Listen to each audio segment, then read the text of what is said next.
Kidney का function है body से टॉक्सिन रिमूव करना थ्रू यूरिन, बट अगर यही किडनी फंक्शन स्लो हो जाए then what is the challenge we can face?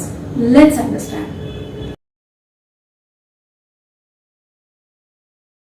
Hello everyone, I hope you all are doing good, and during COVID we can see lot of kidney cases.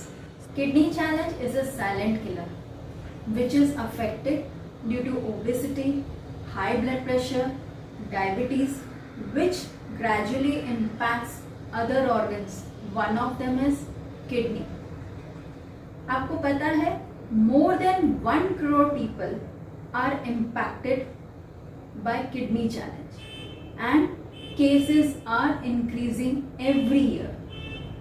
But इसके पीछे reason क्या है?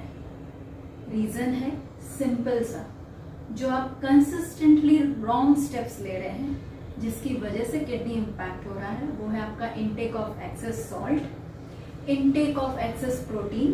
काफ़ी लोग कीटो diets prefer करते हैं weight loss के लिए जिसमें वो ओवर प्रोटीन ले लेते हैं. Then intake of many types of medicine, जैसे आपके स्ट्रेस मेडिसिन हो, हाई ब्लड प्रेशर मेडिसिन हो, आप फ्रीक्वेंटली आप इम्यूनिटी लो होने के वजह से आप बार बार बीमार पड़ रहे हैं.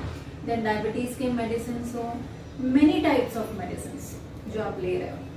देन आपका लॉन्ग पीरियड के लिए आपका यूरिन रोकना, all these leads to kidney challenge, kidney stone, kidney swelling in kidney, then increase in uric acid. ऐसे बहुत सारे किडनी चैलेंजेस के केसेस आ रहे हैं. So let's understand the symptoms of chronic kidney disease. Nausea, vomiting, किसी किसी को शॉर्टनेस ऑफ ब्रेथ होता है, बॉडी का फ्लूइड बिल्डअप होता है लंग्स में, चेस्ट पेन होता है. क्यों होता है? That is also because of body का फ्लूइड बिल्डअप होता है heart around the heart linings. Then decrease in mental sharpness, persistent itching, then loss of appetite. कभी कभी उन्हें स्लीप प्रॉब्लम्स भी फेस करनी पड़ती हैं. तो ऐसे बहुत सारे सिम्टम्स हैं जो किडनी डिजीज से रिलेवेंट है. वी सजेस्ट क्रिएटिनिन टेस्ट जो बताता है कि आपका क्रिएटिनिन लेवल इंक्रीज हुआ है कि नहीं हुआ है. Now what is creatinine? Creatinine एक आपका केमिकल वेस्ट प्रोडक्ट होता है जो प्रोड्यूस होता है मसल मेटाबॉलिज्म से. अगर किडनी आपका क्रिएटिनिन लेवल प्रॉपर फिल्ट्रेट करता है तो आपका लेवल इंक्रीज नहीं होगा. बट अगर किडनी फंक्शन प्रॉपर नहीं हो रही है तो creatinine level will be high. And we also suggest EGFR test, which is a filtration test, which ensures कि आपका कितना परसेंटेज किडनी फिल्टर कर रहा है यूरिन. नाउ स्टेज 1 से लेके स्टेज 5 होता है. Stage 1 is 90% and above, so that is a good indication. Next is stage 5 where less than 15% filtration ही हो पाता है, जिसकी वजह से पेशेंट को डायलिसिस और ट्रांसप्लांट के लिए सजेस्ट किया जाता है. So now let's talk about lifestyle changes which helps to manage your chronic kidney disease. So first is stop smoking, because smoking causes CKD worse. Next है maintain your blood pressure normal, because high blood pressure is only the reason for CKD. So you have to ensure कि आप अपने diet में changes लाएं which will help to improve your high blood pressure. Next is your high blood glucose level, which you have to ensure to bring it to normal, because diabetes आपके kidney का functioning verse करता है. Next is change in diet. Now when I talk about change in diet, तो उसमें आपको ensure करना है आपका पोटेशियम, आपका सोडियम और आपका फॉस्फोरस लेवल आपको बैलेंस करना पड़ेगा.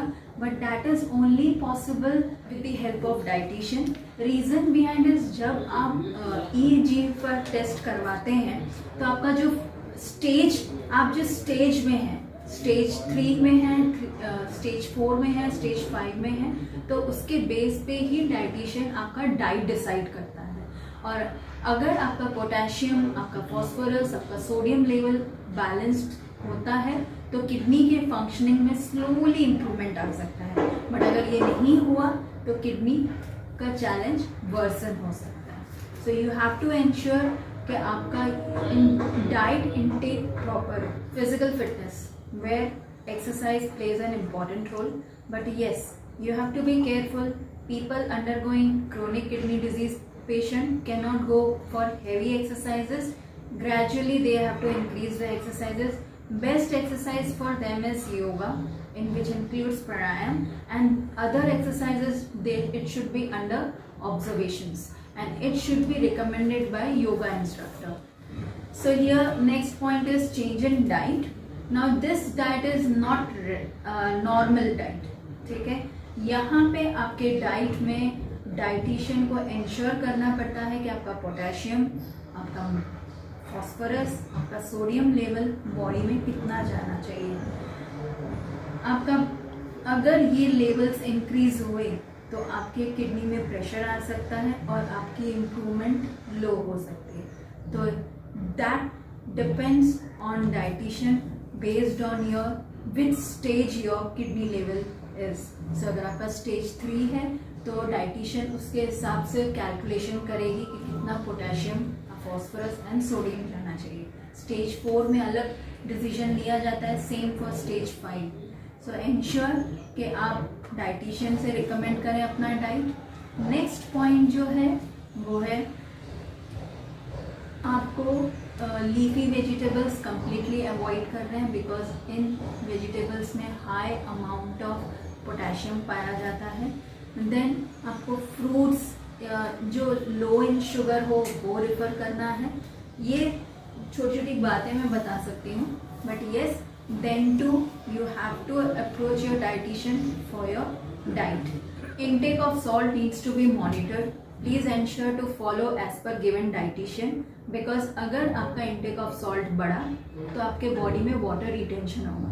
वाटर रिटेंशन मीन्स आपके बॉडी में पानी भरेगा और बॉडी का पानी यूरिन के थ्रू से नहीं निकलेगा, जिसके वजह से काफ़ी सारे इन्फेक्शंस डेवलप हो सकते हैं. किडनी को भी चैलेंज आ सकती है एंड अदर चैलेंजेस भी फेस करने पड़ेंगे.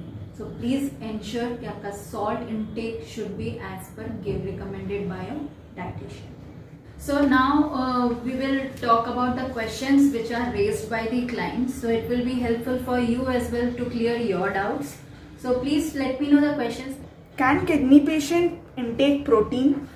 Okay, protein intake needs to be recommended by your dietitian. Normal protein as per the weight. अगर if a client is 80 kilo, then he can intake 80 gram. But this does not go with people who are facing chronic kidney disease challenge. उनका protein level हमें उनके wait के हिसाब से लो ही करना पड़ता है. Reason behind is when they will take more protein, it will create a pressure in kidney, जिसकी वजह से फिल्ट्रेशन पे इम्पैक्ट आएगा. So we have to ensure that we have to decrease their protein level. So next question. Is eating fat bad for your kidney? It depends upon the type of fat you are intaking. So here also you have to ensure that you are intaking unsaturated fats. Then you have to limit your saturated fats and you have to completely avoid your trans fat. So please avoid chips, wafers, anything which is oily. Okay, don't think if it is cholesterol free also you can intake it. No, completely no. And as per recommended by your dietitian, please follow your food intake, because heart disease is a risk to kidney disease. Next question. Can eating too much fat cause kidney disease? Obesity can increase your diabetes and blood pressure. So ensure your fat should be limited and follow as per your dietitian. Hope this video has given you good insight about CKD and how to tackle it. Ensure you're following diet recommended by your dietitian. Now next we are coming up with new video on kidney stone and respective diets. Thank you. Do subscribe my channel and hit the bell icon to get updates on upcoming videos.